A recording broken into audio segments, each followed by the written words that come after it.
Gorschman. Most of my friends call me Hal.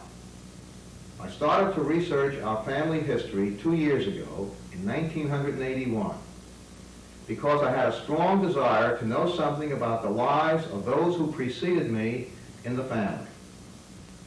I am recording this history on videotape and in written records because I thought that you too might want to know about what your ancestors looked like, and that you might be curious about where they lived and how they lived. Sociologists tell us that a family's future is rooted in its past. Hopefully our presence will be meaningful to your future.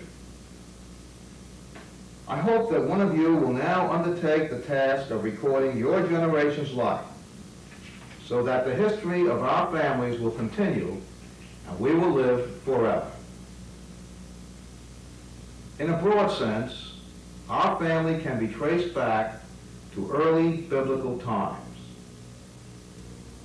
In the year 2000, the Bible records that a man named Terah, who lived in Babylonia, left the city of Ur with his wife Sarah, his son Abraham, and Abraham's wife and his grandson Lot, and crossed over the river Euphrates.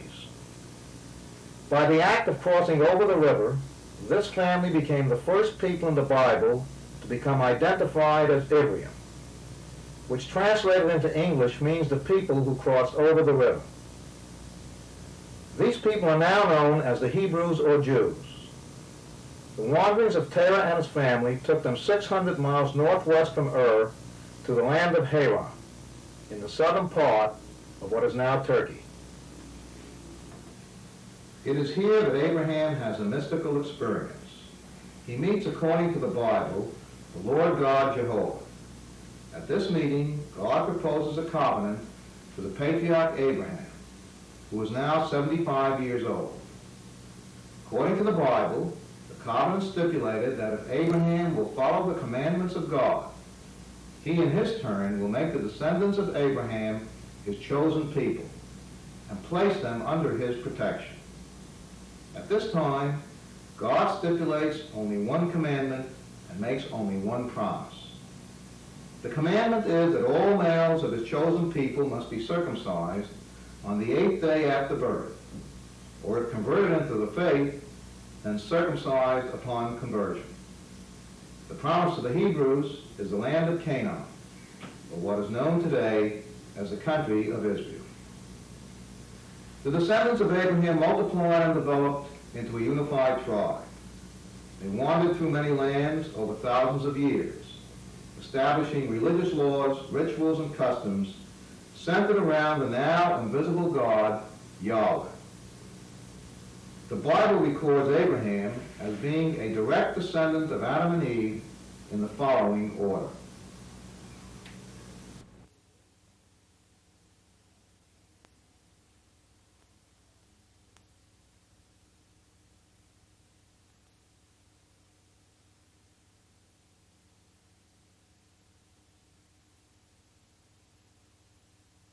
Lamech gave birth to Noah, who had 3 sons, Ham, Shem, and Japheth. The descendants of Ham centered themselves in Africa. The descendants of Shem, the Semites, settled themselves in Western Asia. They included the Hebrews, Armenians, the Assyrians, and other peoples.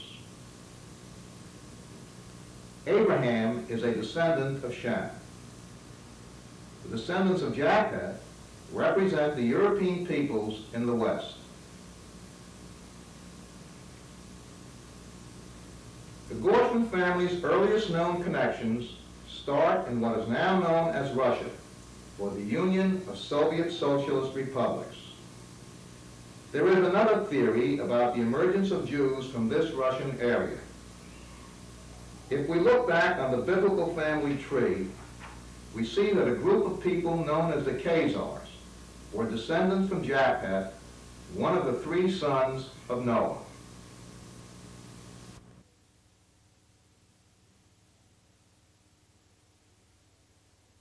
The Khazars eventually settled in southern Russia. They were a pagan, warlike people. But in the year 740, the king of the Khazars astonished the world by embracing Judaism, and most of the upper classes of his kingdom followed his example. The Khazar Empire was destroyed by the Russians in 969. Most Jewish historians contend that they were absorbed into other East European populations.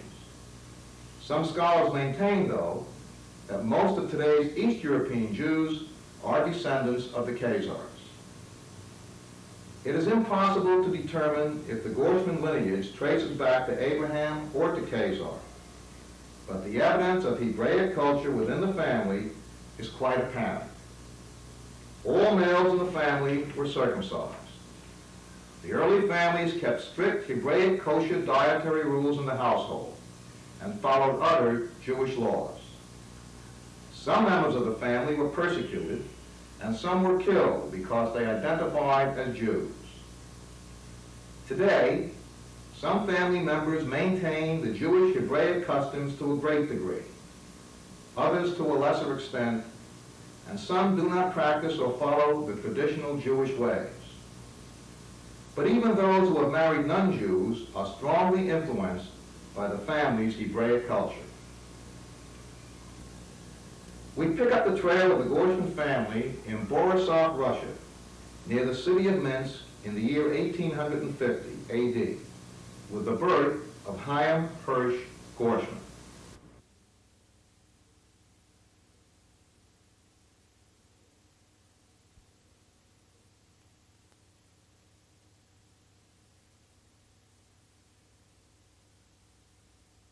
We know nothing about his parents or his early childhood.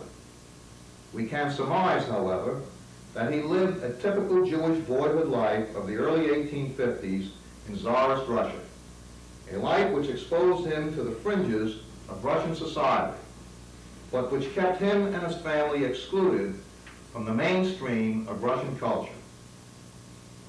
The Jews who lived in the villages and towns in this period of Russian history were persecuted and treated as second-class citizens. Because of the exclusion from mainstream society, Chaim Hirsch was undoubtedly educated in a Hebrew school, receiving a traditional education in Jewish biblical law, ethics, and morals. The rest of his education probably took place, as it did in all Jewish families, in the teaching he received at home. Life in Russia in the 1850s was hard for most of the people, but especially difficult for Jews. Here are some pictures taken by a photographer, Sergei Gorstan, which shows typical scenes of Russia taken between the years 1850 and 1914.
In 1878, Chaim Hirsch married Menucha Sutton, who was born in 1855 and who probably lived in or near the same town of Borisov.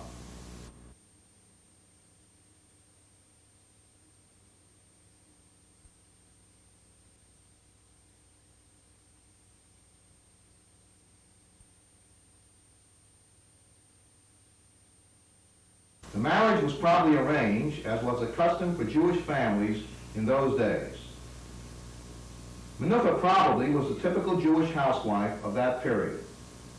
The husband was undisputed head of the household. The wife made the meals, cared for the children, and took care of other household chores. Menucha's father apparently had escalated his position in Jewish Russian society, for he owned a lumber mill. Chaim Hirsch went to work in his adult life in the mill, much like the one shown here.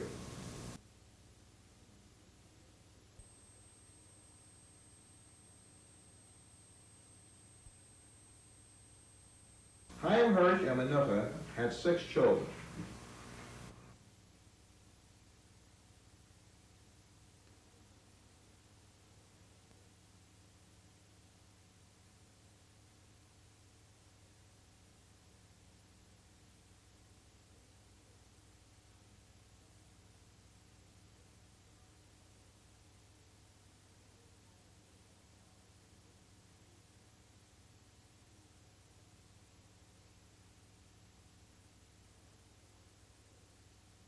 Three of the children, Nachum, Simon, and Yenta, lived and died in Russia.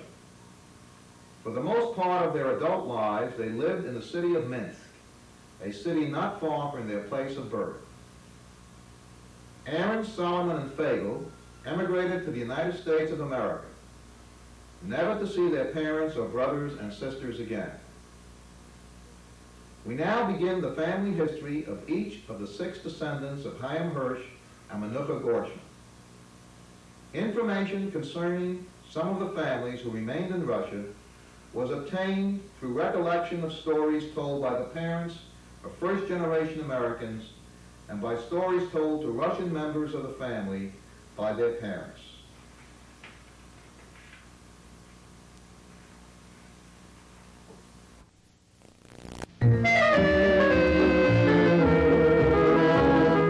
There are smiles that make us happy. There are smiles that make us blue. There are smiles that steal away the teardrops as the sunbeams steal away the dew. There are smiles that have a tender meaning that the eyes of love alone may see. And the smiles that fill my life with sunshine are the smiles that you give to me.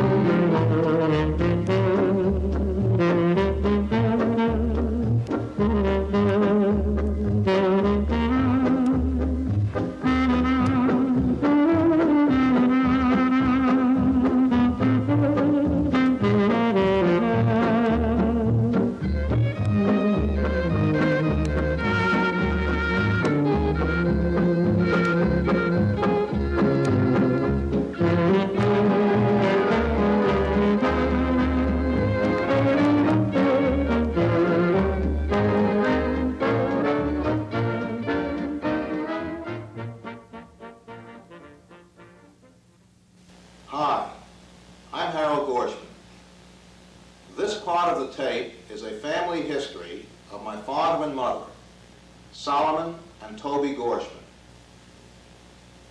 Solomon Gorschman was born in 1894 in the town of Borisov. This is near the city of Minsk, Russia, or as it is officially called, the Union of Soviet Socialist Republics. He was one of 6 children, born to Chaim Hirsch and Menucha Gorschman.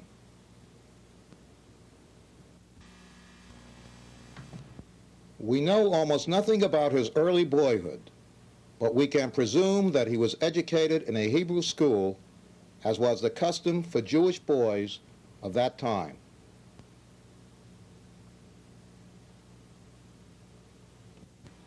Life was particularly difficult for the Jews in the Russian army, for there was much discrimination against Jews in Russia during that period.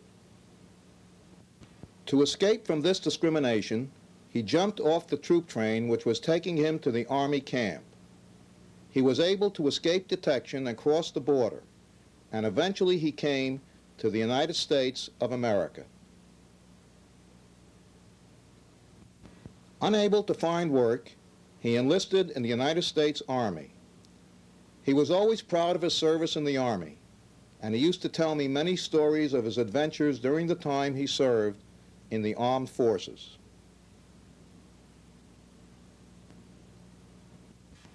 One of the stories he told me about was his experience in the expeditionary force that was sent to Mexico to find and punish Pancho Villa, who was raiding American cities across the border from Mexico. His wife-to-be, Toby, served as a volunteer Red Cross nurse during the First World War. Toby Gorschman was born in London, England in 1898. This picture and the previous one was taken in 1914. Toby's father was Jacob Batherman, shown in this picture with me when I was bar mitzvahed.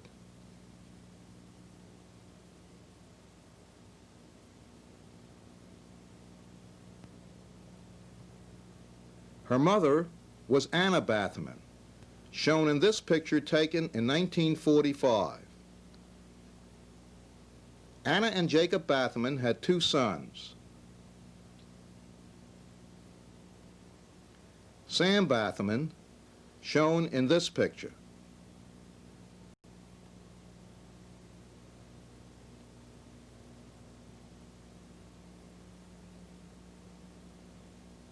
This is another picture of Sam Batherman.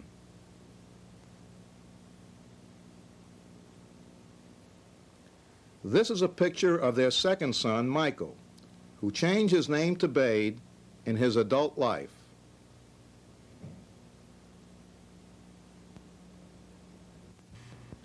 Toby also had a sister, Beatrice. This picture, taken in 1907, shows a picture of Toby holding her youngest sister, Beatrice. Anna Batherman had a son from a previous marriage, Hyman Furst, who lived in the house when Toby was a youngster.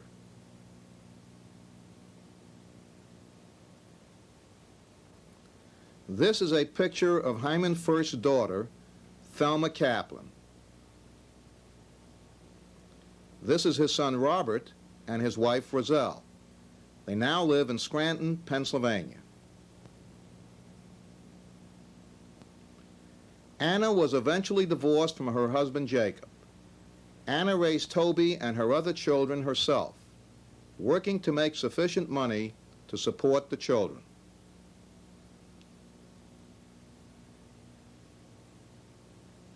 Toby and Saul Gorschman were married on August 25, 1918. At first, they lived on Avenue D, on the Lower East Side of Manhattan in New York City, USA. The apartment that they lived in was typical of the tenement buildings that are shown in this picture. The Lower East Side of Manhattan was a community where the immigrant Jews lived for the most part after their arrival in the United States of America. It is also the same kind of neighborhood that Toby Gorschman lived in as a child, and where Solomon lived in when he first arrived in the United States. This is another picture taken of a tenement building on the Lower East Side of Manhattan. Most of the immigrant Jews, including Anna and Jacob Batherman, lived in poverty conditions when they first arrived in this country. This picture shows a family on the Lower East Side being evicted from their apartment because they couldn't pay the rent. Toby's mother, Anna, worked to support her family, Because money was scarce, Toby could never be sure when she came home from school if she would still be living at the same address.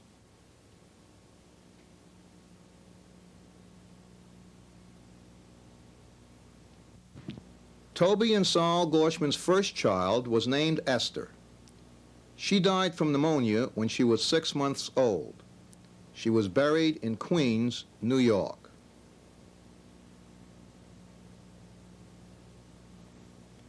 Saul and Toby had 3 children after the death of Esther. This picture, taken in 1935, shows Sylvia on the extreme left, Solomon and Toby Gorschman, Marilyn in front of Solomon, and Harold in front of Toby. The picture was taken in the Catskill Mountains, where the family went on a few occasions for the summer to escape from the Brooklyn, New York heat. This picture shows Harold at the extreme right, Sylvia to his right, and Marilyn to Harold's left. The occasion was Harold's 8-year-old birthday party in Ellenville, New York, where we had gone for a summer vacation. Here is Marilyn Gorschman, age 3 years old, on the left. This is Harold Gorschman. This picture shows Sylvia, age 13, Marilyn, age 5, and Harold, age 9. This picture, taken in 1934, shows Sylvia Gorschman and Toby Gorschman in the rear row, and Harold in the front, and Marilyn in Toby's arms. This is another picture taken in the Catskills. This is Sylvia in 1934. This picture of Toby was also taken in 1934. This picture of Toby Gorschman was taken in 1937 in front of the brick building of number 613 Vermont Street, Brooklyn, New York, where Toby and Saul raised their 3 children. This picture shows Sylvia and Marilyn Gorschman, taken in 1939 in front of the 2-story building that they lived in on Vermont Street in Brooklyn, New York. Saul Gorschman drove a taxi cab for a living when he first was married. Later, he became a printer, a typographer, which he worked at for all of his adult life. For many years, he was a foreman of a New York City printing plant. In 1940, Saul Gorschman passed an examination and was accepted for employment in the United States Government Printing Office in Washington, D.C. For most of his career with the Government Printing Office, he worked in the Congressional Library branch. The family relocated to Washington, D.C. They lived in a rented house at 1106 Good Hope Road, Anacostia, D.C. This picture and the next one show Saul and Toby in front of this residence. Several years after moving to Washington, D.C., Saul and Toby bought a home in Hyattsville, Maryland, where the following pictures were taken.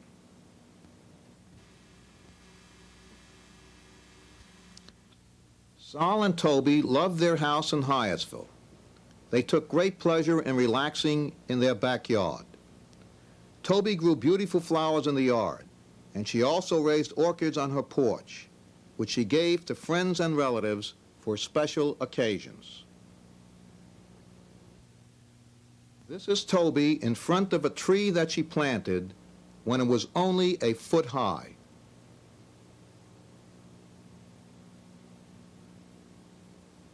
Toby and Saul were very devoted to their children.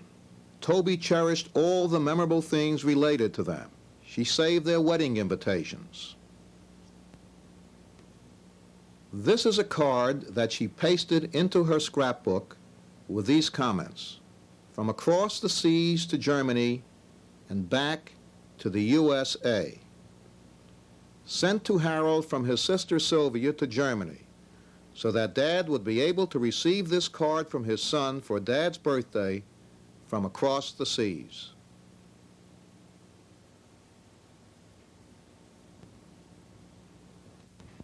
This is a card that she saved from her daughter and son-in-law Sylvia and Jaime on the occasion of her anniversary. This card was from her daughter Marilyn, which was sent for Father's Day.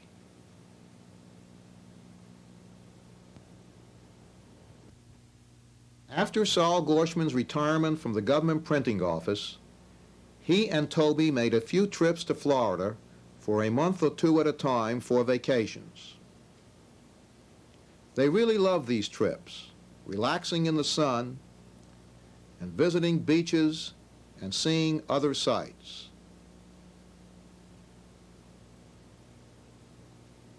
These pictures were taken in Florida on several of these vacation trips.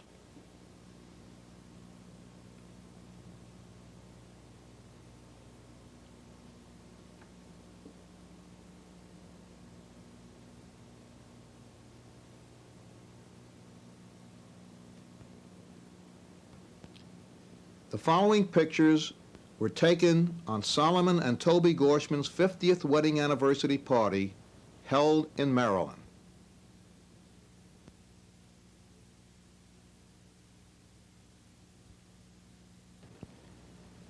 From left to right are Hyman and Sylvia Pachanka, Saul and Toby Gorschman, Lyra Gorschman, Harold Gorschman, Marilyn and Jerry Task.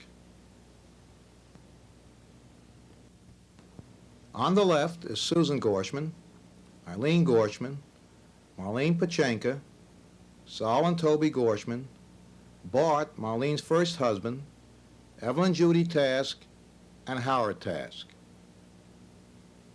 Eileen Gorschman on the left, Lyra and Harold, and Susan Gorschman. Howard, Jerry, Marilyn, and Evelyn Task. On the right is Toby Gorschman's sister Beatrice and her husband Sidney. Michael Bade, Toby's brother, on the left, and his wife Mildred Bade on the right. Sam Batterman on the left, his wife Shirley on the right. This is Alex Forrest, the son of Aaron Grossman, Saul Gorschman's brother. This is a picture of Willie Cassman in the center. This is his wife Esther.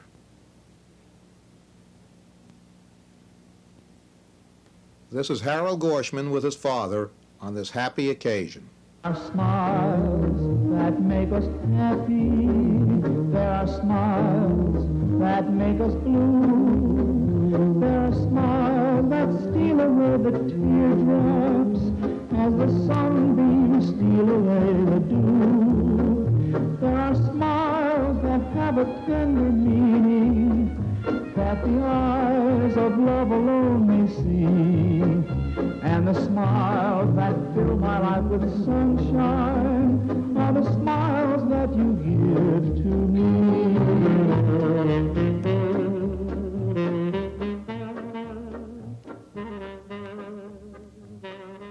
Saul Gorschman died from a sudden heart attack in 1970. Toby Gorschman died from a stroke in 1976. They are both buried in the family plot at Wellwood Cemetery, Wellwood, Long Island, USA.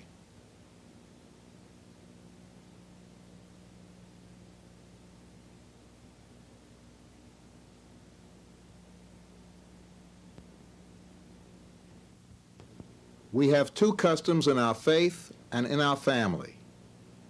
One is that we place a small stone on the tombstone of the person's grave we are visiting to show that they have been remembered.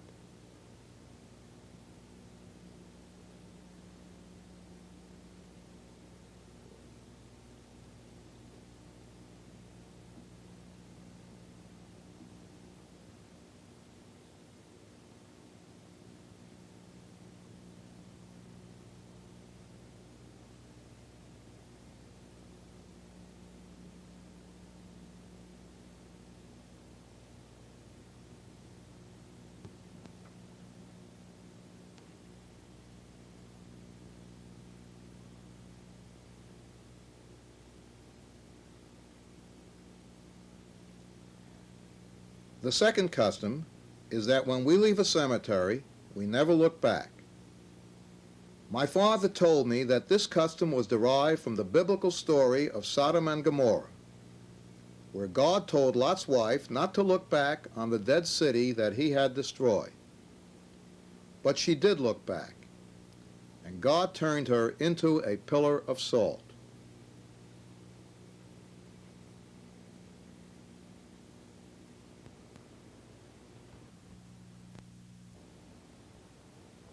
The message of this story, as my father related it to me, is that we should remember the dead, for they are dear to us, but that the living must not dwell on the past.